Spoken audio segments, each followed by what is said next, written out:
Hello and welcome to the stately grounds of Compton Verney in Warwickshire, country estate and the epitome of English landscape elegance, created by the famous 18th century garden designer, Lancelot Capability Brown. Today, channeling their own capability in a contest of creativity, 8 artists will spend the day capturing this idyllic landscape in a bid for artistic superiority.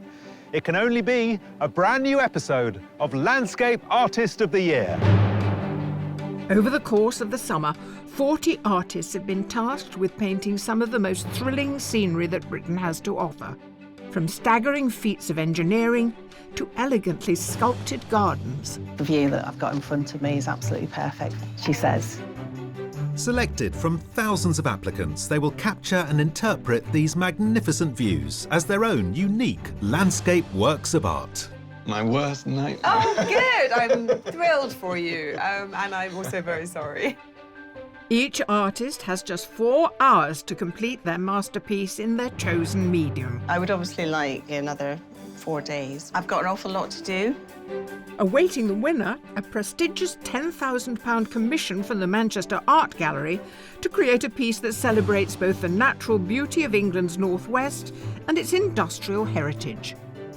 To be in with a chance of winning, though, they'll need to impress our 3 formidable judges. It is a bit of a brown, muddy mess at the moment. Yes, it is. So at what point does that start to change? I'm hoping very, very soon. Also under the watchful gaze of our judges, at every heat are 50 extra artists, our wildcards, just one of whom will make it to the semi-final. The stuff I do, I call it vibrant realism with an edge. But you've got your own art movement. So who will fall by the wayside? And who will end up home and dry as the search for the Landscape Artist of the Year continues? Your setup is spectacular. Did you have to get planning permission to build all this?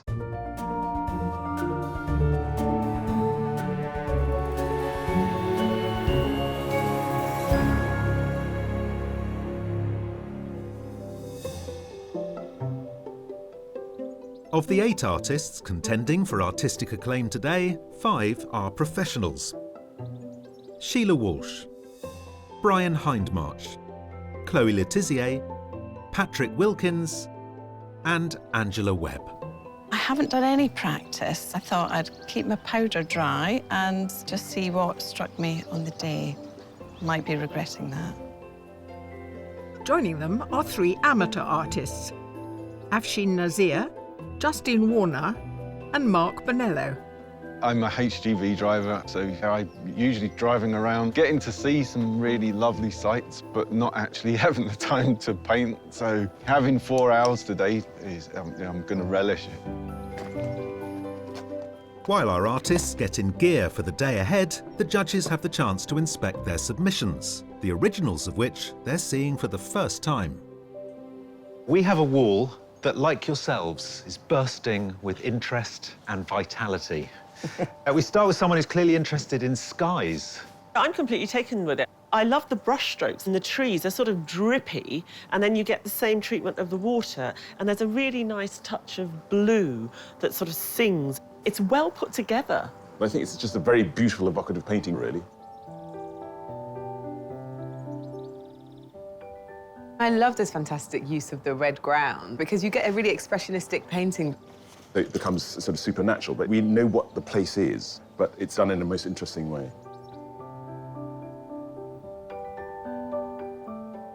It's a tour de force of brick rendering. It's all done with pencil, I think. I mean, it's just absolutely finely executed. It's a love letter to some grubby corner. I get the sense this is an artist that takes no artistic license.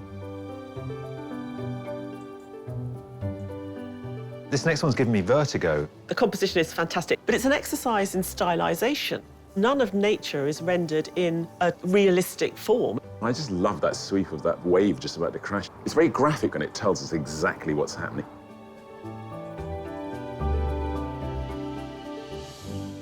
Next up, Italian pants. Pants or no pants, I want to be there. I'm usually faintly allergic to anything with a kind of touristy twang, but you're right in there. Those shirts about to hit you in the face.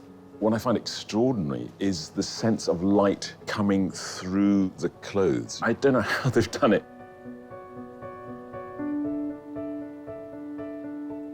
I feel like there could have been a murder in this one. It just feels filled with melancholy for me. It looks like an etching, it's a bit featherier, so I presume it's dry point. And there's something which makes you feel this place of habitation being overgrown by history and nature.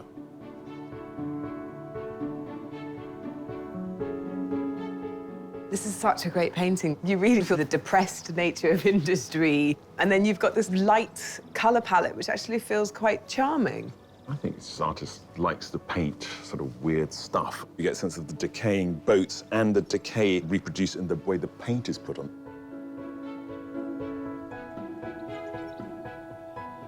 And finally, some fabrics being handled in a really interesting way. I mean, it's just so well structured. There's a painterliness to the way this artist is using the material. When you get up close, nothing falls away by finding out that it's thread and fabric because it's so beautifully done.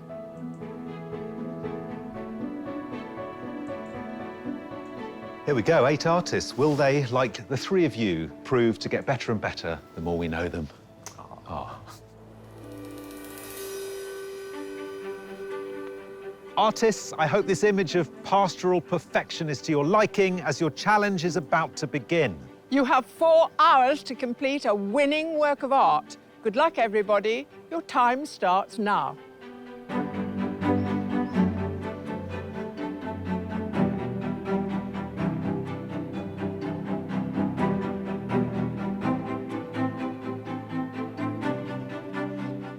The 120 glorious acres of parkland that stretch out from Compton Verney House bear all the hallmarks of Lancelot Capability Brown. A series of naturalistic, harmoniously composed views. Today, our artists face one of his very best. The east lawns rolling down to the lake with the neoclassical bridge beyond. This is an exceptionally beautiful landscape. It's very manicured, it's very genteel. There's moments of reprieve, moments of excitement. How do you improve upon nature? Well, Capability Brown succeeded here. And actually the challenge today is for the artists to be able to put their mark on a place which is so already heavily worked upon. So how capable are our artists feeling, faced with this perfectly composed English landscape? There's some really beautiful trees out here, really impressive. So I'm just going to really try and get the height in and think about all of that. The bridge for me is great, but I find the green and the trees very overwhelming. I haven't connected with it. I will at the end of the day, for sure. I like to think of myself as painting in fabric because I like to move the fabrics around and to blend with them. All of the fabric that I have with me is dress ties, some of them big patterns, some of them smaller patterns, and I use that with the perspective that I'm trying to create. Yorkshire-born Justine Warner is an amateur artist with a truly unusual method. Placing ties down in layers, she blends them together with coloured thread and uses a heat gun to expose the patterns below, creating complex, expressive works, as seen in her landscape of the Yorkshire moors. What strange alchemy is going on here, Justine? So that would be like a painter putting the ground on a canvas, like the background. And these threads are my equivalent of starting to draw into the fabric. Do you just buy ties in a job lot? I started off like that, but now I'm known as the lady that paints with ties. So I can open my front door and in the porch there'll just be a bag of ties that somebody's left for me.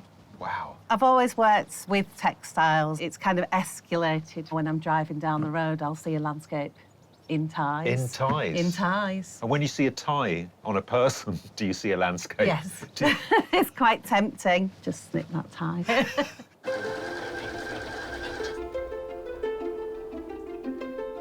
I don't normally seek out classical landscapes, but I love some of the elements in front of me.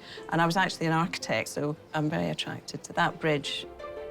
Originally from Edinburgh, Angela Webb is a professional artist now based in the Midlands.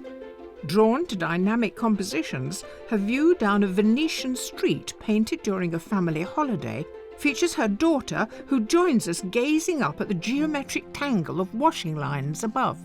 Angela, your submission was incredibly well constructed, but your sketch is very loose. Yeah, I tend to draw with the paint quite quickly. I wouldn't normally be attracted to like a great expanse of grass, but I am drawn to a bit of perspective and I like things to be underpinned with a bit of structure. So I thought this was an opportunity to get a bit of... To draw the eye into... up towards the bridge via this beast of a tree.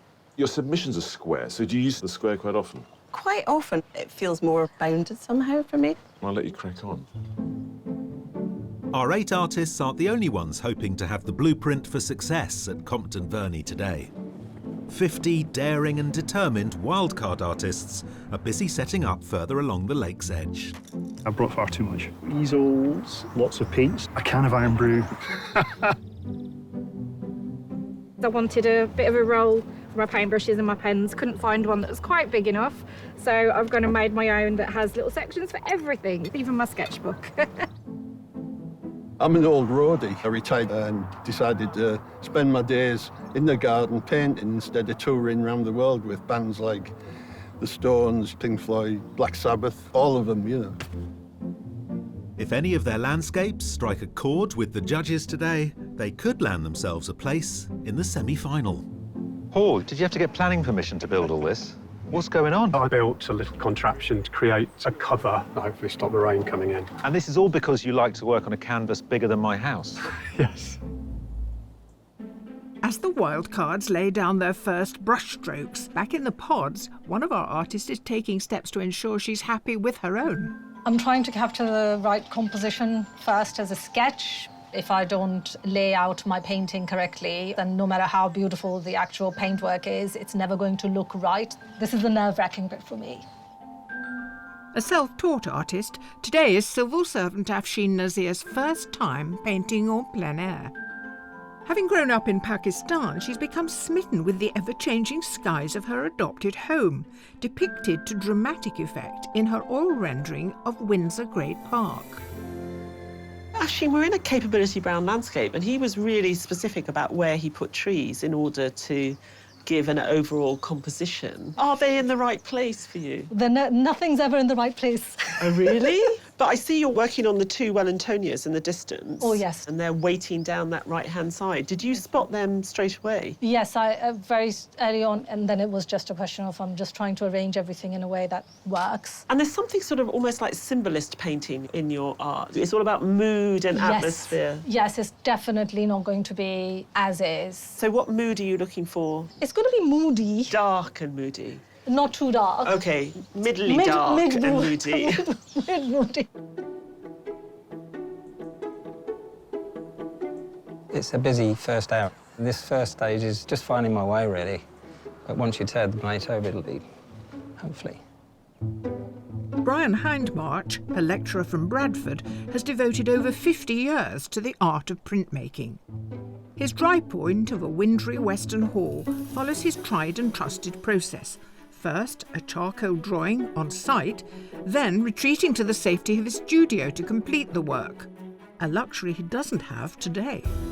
Well, I come here as a total innocent. I don't know what dry point etching is. Well, dry point is etching without any chemistry. It's just literally a point scratching into a surface. That's a pin vise with a needle inserted. And the beauty of this is you can get very incisive, fine lines. So you've done the sketch underneath, so you know where it is. Yeah. You're using these brutal instruments to cut the pattern of the picture. Yes, it's quite a sketchy, impressionistic sort of view, but it will get tighter as I move on. You can actually rub this off with spirits. That will come off? It'll come off, and then I'll have a clean plate, which I can then ink with various tools. I'm not surprised you've done it all your life. It seems very gratifying.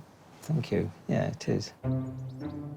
With the end of the first hour approaching and the skies darkening over Compton Verney, each of our artists is dealing with the consequences of their compositional decisions.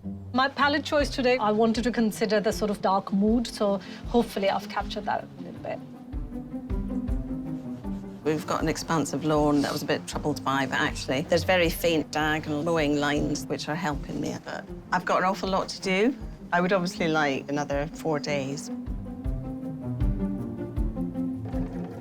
I've got the bridge in, I've got the distance in, so I'm now starting to work on the foreground. I feel pressed for time.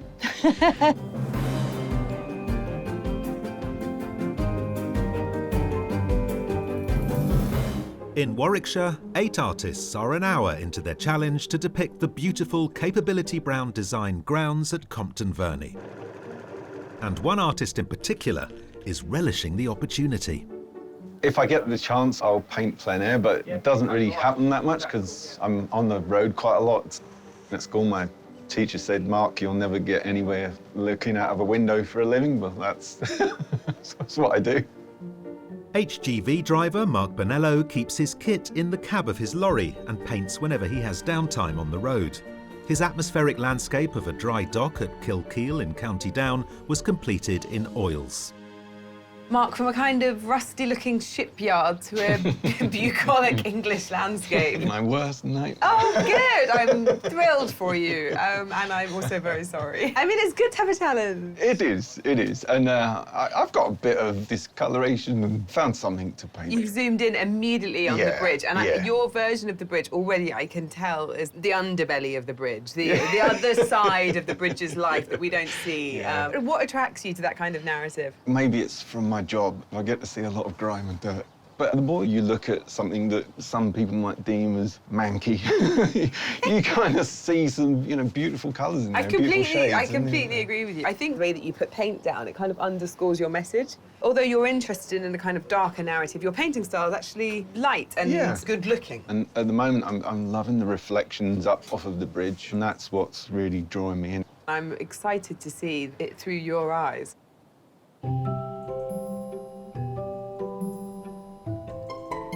I do a lot of tree paintings. These are really impressive.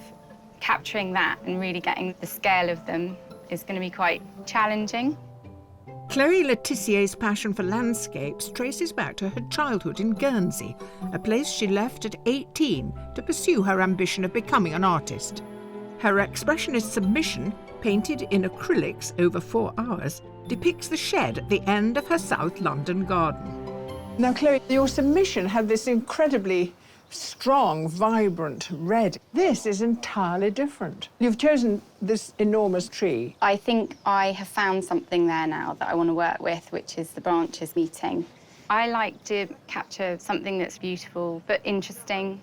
I'm not just trying to paint the trees, I'm wanting to capture the feeling that you get when you're in it. So many greens, but you've not yet started to diverge from more or less the central green that you have. I've just started to get a different one on, but yes, I'll be building it up now. I think it'll happen hopefully quite quickly now. Thank you, Chloe. I'm looking for a fault in the landscape. It's so well composed. I don't know whether Capability Brown could foresee how trees would mature, but everything sits so beautifully together. It's gorgeous. Some of these trees are works of art in themselves. Yeah, it is just fantastic. But totally... here comes the but. Well, it's fake as hell. It's one-dimensional in its beauty. And how do you make it interesting as an artist for yourself? Because it's an artistic creation already. Yes. And to add your layer of artistic creation on top of that, I don't quite know how they're going to do it, to be honest. I'm looking forward to seeing Kathleen, Kate and Joan coming over that bridge in bonnets. We're the Darcys here. We're going to have to come out of that lake. Oh, my God, okay. With our shirts sopping wet. I'm sorry, but that's just the way it is.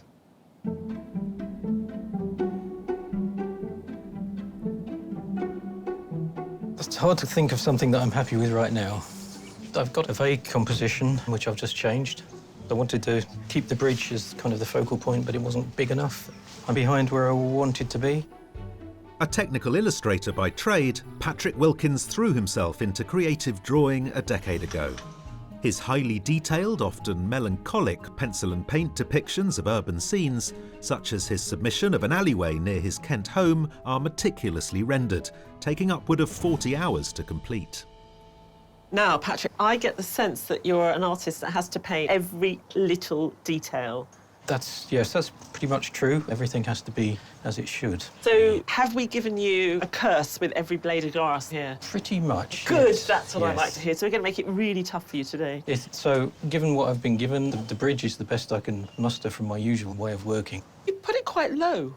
What made you do that? It is quite low. I think I could do something interesting with the sky. Oh, yes, because your submission, what I loved about it was that everything sort of emanated from the light. Yes. It was as if the whole thing came out of that. Is that same sort of feel that you're going to go for today?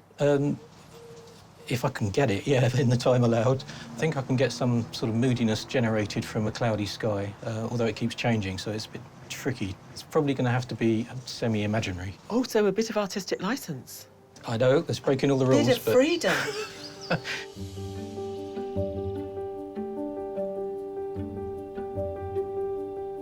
I normally paint kind of about 120 centimetres high, but just due to the 4 hours, because I'm very, very slow, I chose to paint small today. Sheila Walsh's dizzying submission of the steps she descends to swim in the sea most mornings took her 30 hours to finish. She works in acrylic on birch plywood to create graphic, abstracted pieces from her studio in Waterford, Ireland. Sheila, it's precision work. Yes, I like straight lines and clean angles, and I'm only on the base. I still don't feel like I'm painting yet. I feel like I'm only still laying a base. Well, that's interesting. The way you draw a landscape is quite artificial. You do interesting things with it. So it has to be completely blocked, and then I'll build up areas and blot them back or take out areas. I know today with the time limit, I'll struggle. But if I at least get the base down, then everything else is just finding shapes with colour. It's like a jigsaw. This stage is very beautiful, so I'm kind of intrigued how you evolve it to make it say what you want to say. Yeah, so I hope I can in the time. It's just started raining, so let's hope it doesn't affect you.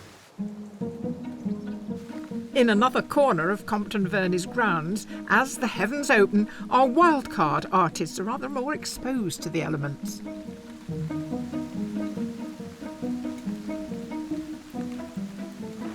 It's just already dripping. I kind of quite like it. As quickly as it started, the rain stops, leaving a trail of devastation in its wake.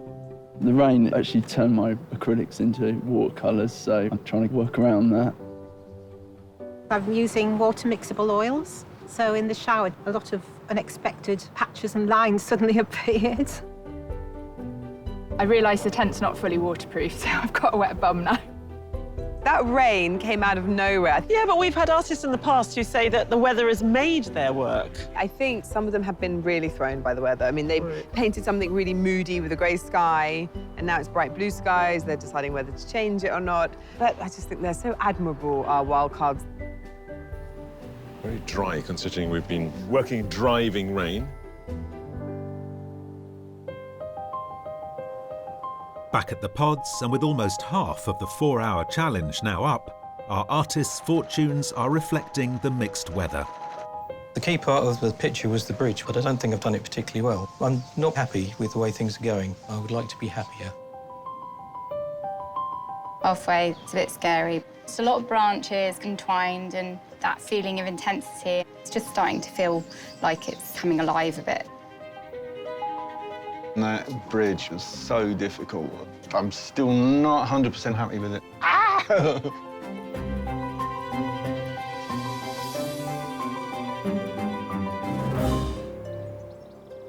At Compton Verney in Warwickshire, 8 artists are halfway through reimagining the magnificent vista as their own landscape masterpieces. So a bit of sketching on the sewing machine, onto the work, and then I'm going to start on the 2 trees to frame the bridge. At the moment, it's quite fragmented. I knew that I wanted to pick out some of the clouds, but it was difficult because it was pouring down with rain earlier, but now it's beautiful. I just wish I had more time in between to let the layers dry.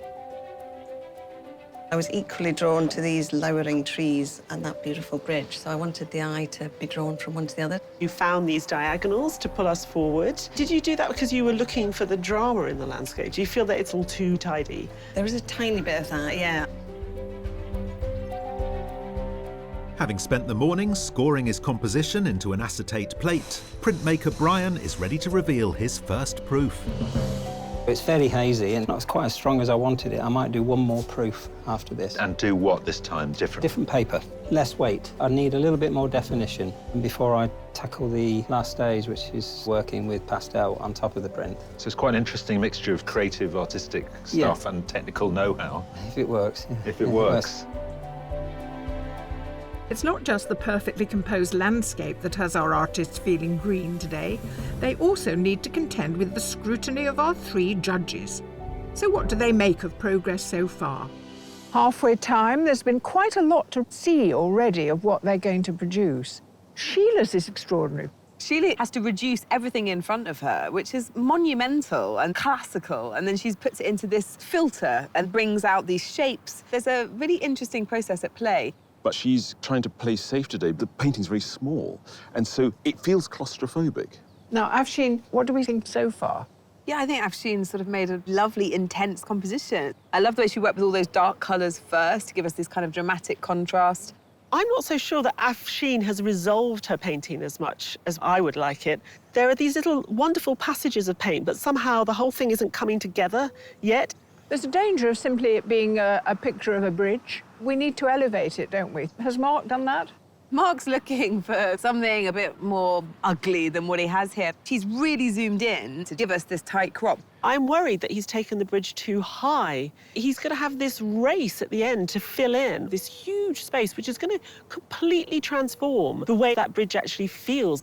Now, Chloe, it's very interesting to see her process. I love her mark making, and I love her sense of colour and the way she lays paint down. But one of the reasons why we loved her submission was its undoneness. So what level of undoneness are we going to see today? Now, Justine has been busy with that sewing machine. I just came across Justine looking at the reflections under the bridge, and it was just extraordinary to see somebody sewing en plein air. She's masterful at really looking and observing nature. And I think that's going to elevate the work no end. Angela was an architect, and it's something architectural about her picture. I love that dynamic thrust that takes us right up into that top left-hand side of the canvas. I'm slightly surprised that she squashed all the information up there, and we're confronted with a vast expanse of lawn. She has got quite a lot to do with regards to the foreground. Now, Patrick told me he was having trouble with the bridge. Yeah, I think Patrick's having trouble, full stop. He is focusing on the bridge. He knows there's something wrong with it. I think he's got the arches wrong. I think Patrick's work lives off a certain density, and that density needs to be built up. For a drawer, you just need to put in the hours. He just needs to get on with it. Well, it is very interesting that today we've got artists who are taking different routes to different outcomes. So that's going to be hard. Good luck. So no trees, I notice, even though we are surrounded by them. Have you got a thing about trees? I am going to put some in. There's a little bit of one here Okay. and a little bit of one there. Right. Because there's no sky either. No, I'm more interested in foreground. So where do you do your painting? In the truck, usually. Oh, in the truck? Yeah, yeah. So you find a bit of grime, park it up, sit in the cab and paint once out the front window. Yeah, that's the hard thing. You're driving along and you see something really nice, and there's not many places you can park a 40-foot lorry, so... No, it's not normally in front of a capability brown landscape, is it? No, no. Afshin, you've really got the moodiness of the sky. Clearly, you've spent a lot of time today seeing it misbehave. I have, but in some ways, that's exactly what I wanted. I love the way you put your marks down. They've got a lovely sculptural quality to them. The tones sometimes clash with each other. You obviously feel quite comfortable to push and pull and find equivalents for what you're seeing in nature. Yeah, I don't try to depict it as is. When I'm painting, it looks quite messy, but if I stand back, then that's when I see it all come together. The beautiful parkland the artists are painting didn't always surround Compton Verney House as it does today. For much of the 1700s, the garden design was influenced by trends from Europe.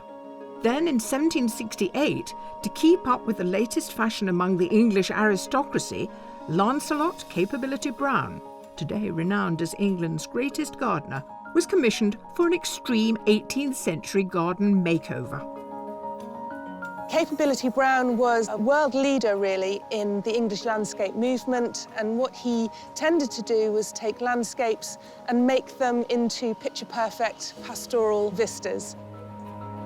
The expanses of grass, fringed by woodland, are a mark of Brown's design. He also planted hundreds of trees and shrubs, including the majestic grey-green cedars of Lebanon. He certainly used different trees, knowing the colours that they produced to emphasise the lay of the land and the different points of interest.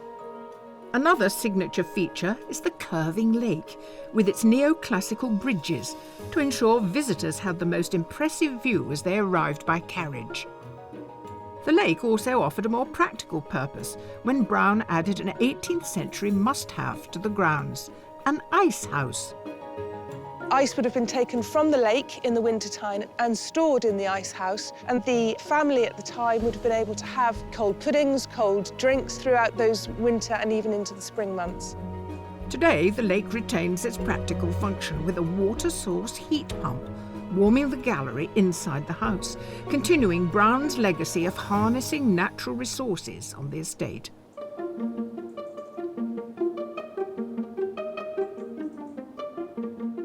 Following in Capability Brown's footsteps with their own Compton Verney landscapes, our wildcards are nearing the end of their challenge. So it's a diptych? Yes, I really like that tree there. Yeah. And I really like the bridge, so I've tried to do the two.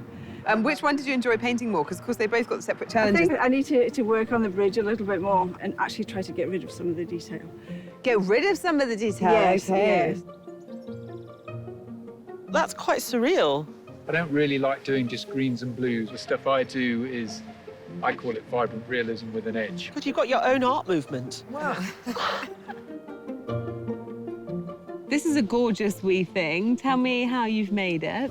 So I've started off with watercolour on the fabric, and then I've started to embroider over the top of it. So this is your normal process, painting and thread? No, not at all. This is something I've tried to adapt to fit into the time limit. Excellent.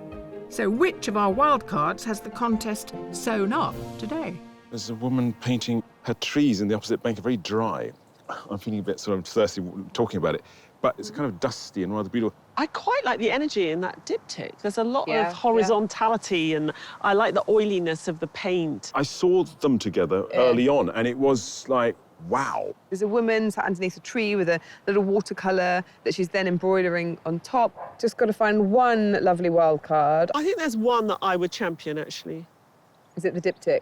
Yeah, I think it's the diptych. Yeah, I think that's an impressive day's painting.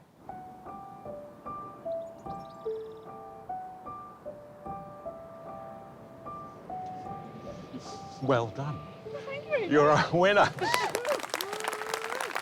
Can we try to put them together? That is gorgeous. We loved the way you put paint on, the colours you're using. It's very loose. It really gets a sense of the space here, so well done. When they say that it's good, the judges, it does validate your confidence in yourself. I'm feeling quite emotional, actually, but I'm delighted. Helen MacDonald-Matthey from Kilmacon near Glasgow will enter a pool of wildcard winners from all the heats, one of whom will be chosen for a place in the semi-final. Back on Compton Verney's East Lawn, the 8 artists are into their final hour. It is quite chaotic at the moment, but I'm trying to look at the tree and look where the shadow is. Are you going to do anything else to the sky? I'm going to burn back these fabrics here. A lot of that will disappear. I don't think we've ever had anything quite like it, Justin. I'm finding the water difficult. I just want to show the flatness with the plane that it's going in. Yeah, water, which is what I normally paint, but not so lovely and flat.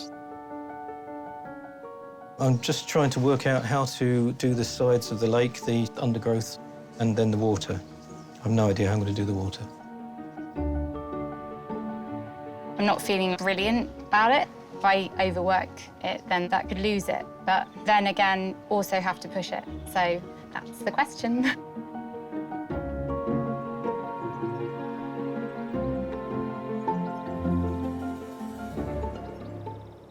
In the grounds of Compton Verney, our 8 artists are into the final few minutes of their landscape challenge.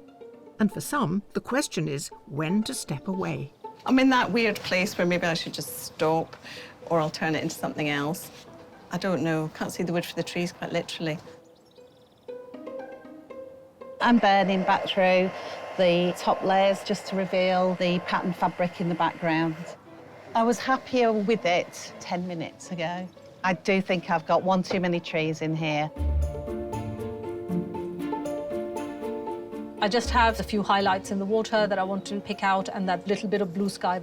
Today, I'll be forced to stop, so I'm hoping I won't overwork it. Artists, you have 5 minutes left. This is my 3rd proof. If this one works, I'll do some last-minute additions with a little bit of pastel. so much green. I hope it's not too bland. I'm sweating, I'm hot, I'm covered in paint. I don't think I'm gonna last. And my sewing machine's giving up the ghost.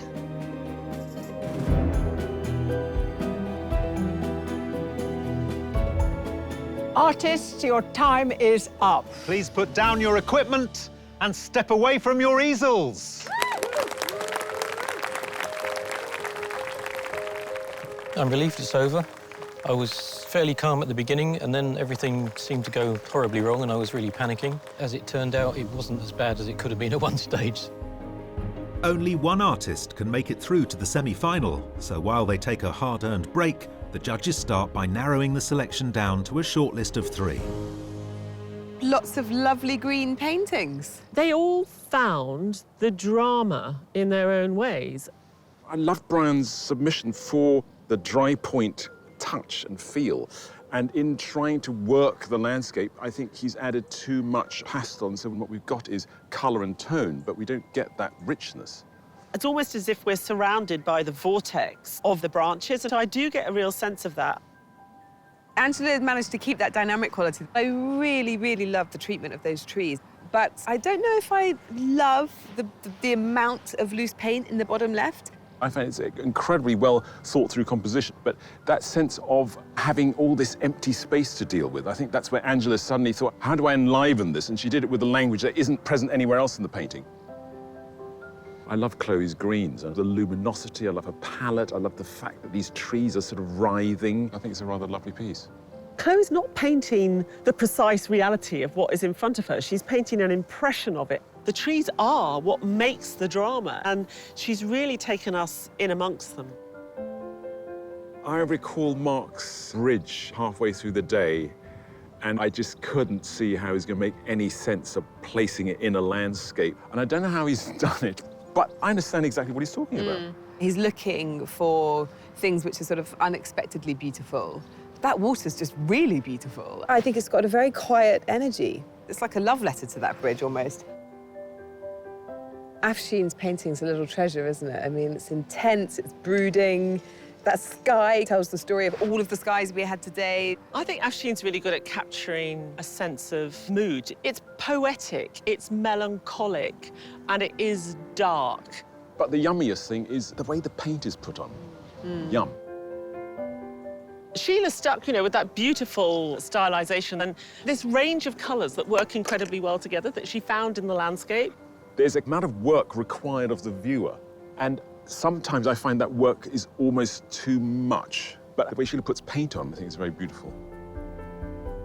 Patrick obviously had the choice when he made his submission of what to draw, and today he's done very well in getting this rather beautiful landscape as close to that as possible by giving us something as slightly strange, but true to life. I mean, it's a quintessential British landscape on a miserable summer's day. I love the way he's created that sky. I think it's my favourite thing about it. I'm very impressed with Justine because she's given us something very painterly. It's a beautiful landscape. It's today's landscape. I think she's very, very clever at what she does. The range of colour and the texture that she brings and the beautiful light that's observed on the bridge between the two trees. I mean, I don't know how she does it. So, which 3 of today's artists will make it onto the shortlist? So... one or the other of these, it feels Yes. like. I love these two. So we've agreed on, yeah, those ones there. OK. Artists, this is the moment when just 3 of you will learn whether you've made the shortlist for consideration as today's winner. The first artist that the judges have selected is Mark Bonello.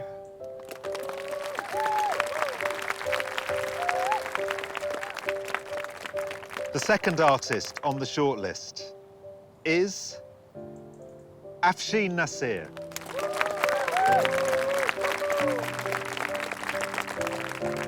And the final artist on the shortlist is Justine Warner.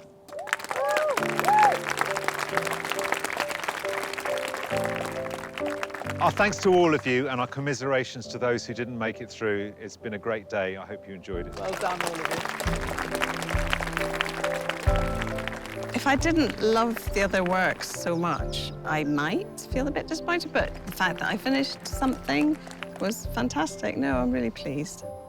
The judges now have the daunting task of selecting today's winner. To give them a hand, they also take the submission works into account. Judges, I don't think we've ever had such divergent work. They're so different one from the other. But they're very strong, aren't they? Like, you get the sense of 3 individual artists who know who they are. Mark likes a bit of grime. Well, the only grime he found was the underside of the bridge. But even the way that he's dealt with the underside of the bridge is beautiful, isn't it? I'm amazed it's as good as this, really, given quite a challenging compositional choice. Eliminate the sky altogether. Seeing it next to the shipyard, I realised that the bridge that I thought was too high was actually where he normally starts. That's where he positions the main part of the action. It's very strange, the narrative he's looking for. To conjure that sort of sense of unease by painting something as he sees it is quite remarkable.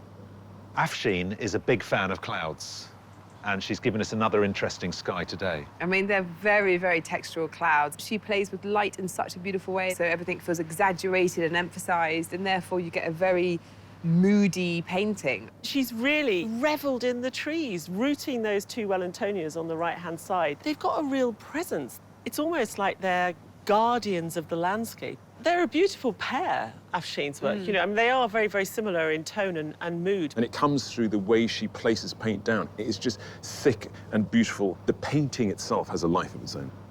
And Justine has worked miracles with ties. I mean, I'm gobsmacked. For a long time, you imagine that it is a painting with this sort of rich depth and intensity of detail. That bridge is just phenomenal. The water is totally believable. I cannot believe that's material and thread. And it's interesting seeing Justine's submission next to today's work, this complete understanding of light. Both of them, I mean, it's just bonkers. She doesn't see landscapes now, she sees ties. I think the thing about Justine is, although it's extremely process-driven, she doesn't ever stop looking at the landscape. I think we're really impressed with the way that she is a sort of plein air painter who happens to be using fabric and threads. Well, we could talk all day, but we need a winner.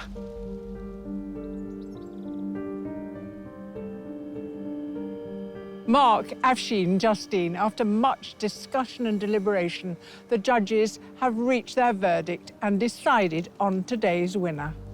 The artist returning to a place in the pods at the semi-final is...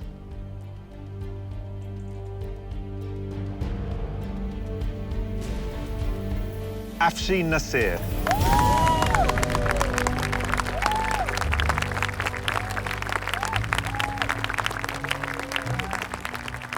It just sort of proves to me that I'm not that bad. I guess it's probably the first thing. Afshin's really good at creating a sense of atmosphere. There's a dreamlike quality to what she made for us today here at Compton Verney. But she added a sense of melancholy and mood, and it just captured our hearts. I think it's going to take a little bit of time for it to sink in, to be honest. I'm still in a little bit of shock. But so happy, so happy. I don't think I can put it in words, really.